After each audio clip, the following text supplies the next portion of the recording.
नमस्कार प्यारे बच्चों, आप सबका हिंदी कक्षा में स्वागत है। बच्चों, आज की कक्षा में हम एक नया व्यंजन सीखेंगे जो कि द्विवंजन भी कहलाता है। किस प्रकार से? आओ मैं आपको दिखाती हूँ।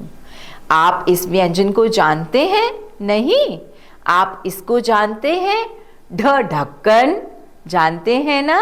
हाँ, तो अगर हम ढक्कन के नीचे बिंदु लगा देंगे तो क्या सही होएगा? तो यह कौन सा बन जाएगा व्यंजन? पता है आपको? नहीं, तो आओ मैं सिखाती हूँ। पिछली कक्षा में मैंने आपको अड़ व्यंजन के बारे में बताया था, है ना?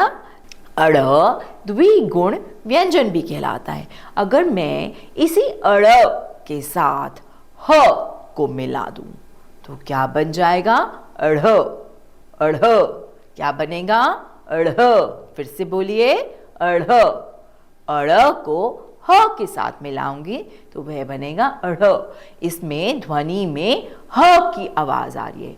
किस व्यंजन की आवाज आ रही है? ह की आवाज आ रही है।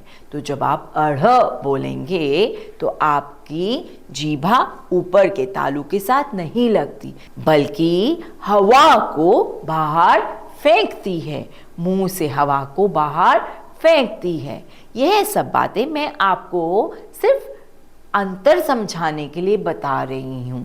आपको उस पर इतना ध्यान नहीं देना, बल्कि उसकी पहचान और उच्चारण पर ध्यान देना है। तो आओ शुरू करते हैं आज की कक्षा को। अड़ और ह को मिलाते हैं तो बनता है अढ़।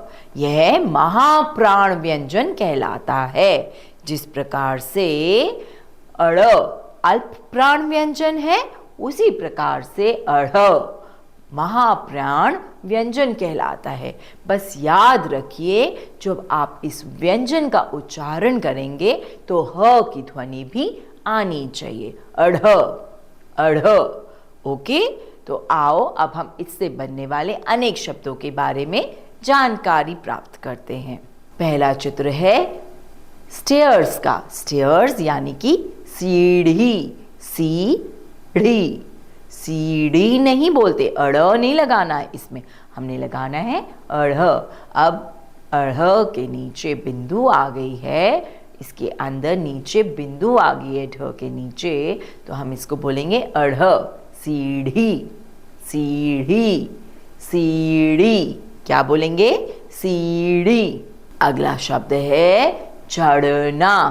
चढ़ना, चढ़ना नहीं बोलेंगे, इसको हम बोलेंगे चढ़ना, क्योंकि यहाँ पर ढ के नीचे बिंदु है। चढ़ना, क्या बोलेंगे? चढ़ना।